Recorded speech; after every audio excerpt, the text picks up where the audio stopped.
Hello mga ga, ito na po yung ating mini torta, malambot, masarap at mabinta at madali lang talaga itong gawin. Kung walang oven, pwedeng lulutuin sa steamer at kaldero. To this video ay kalahating harina lang yung gagawin natin para po sa mga bago pa lang nag-umpisa. Kaya simulan na po natin. So dito gagamit lang po ako ng ordinary flour, yung third class flour po natin at 1/2 teaspoon ng ating baking soda, 2 tablespoon ng baking powder at 1/4 cup na powdered milk. And then mix lang po natin to. Gawa lang po tayo dito ng parang butas sa gitna. 1 teaspoon iodized salt at 1 1/2 cup ng ating light brown sugar. Pwede naman tayo ditong gumamit ng white sugar. 1/2 tablespoon vanilla at 2 piraso na large na itlog. 1 1/2 cup ng ating tubig at 1/2 cup ng evaporated milk. At 1/2 cup ng ating mantika at kahit anong brand ng mantika mga ga ay pwede naman dito. And then tunawin muna natin yung asukal natin at asin at durugin muna natin yung ating itlog bago po natin dito unti-unting basain yung ating harina. Yung ating harina pala mga ga ay sinala ko na po yan.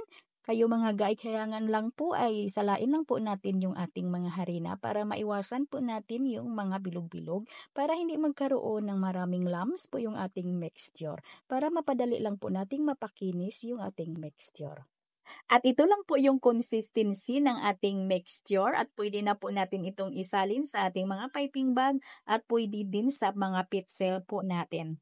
At dito gumamit lang po ako ng 2 ounce ng ating cupcake liner. Nilagyan ko lang po yan ng shortening sa ilalim para dumikit naman dito yung ating cupcake liner sa ating mamoon molder.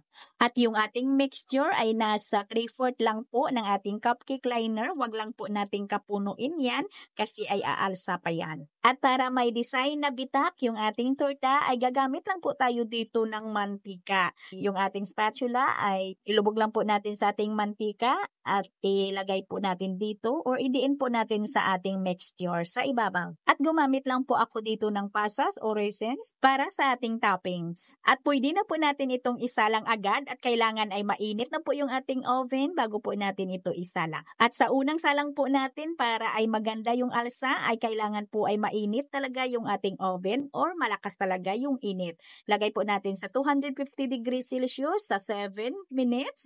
After ay pwede na din natin isalin sa 190 degrees Celsius yung init ng ating oven at sa loob naman ng 7 to 8 minutes hanggang sa maluto. At kung sa mga gas oven po naman natin ito lulutuin mga ga ay ganun din po yung ating temperature at yung ating time baking.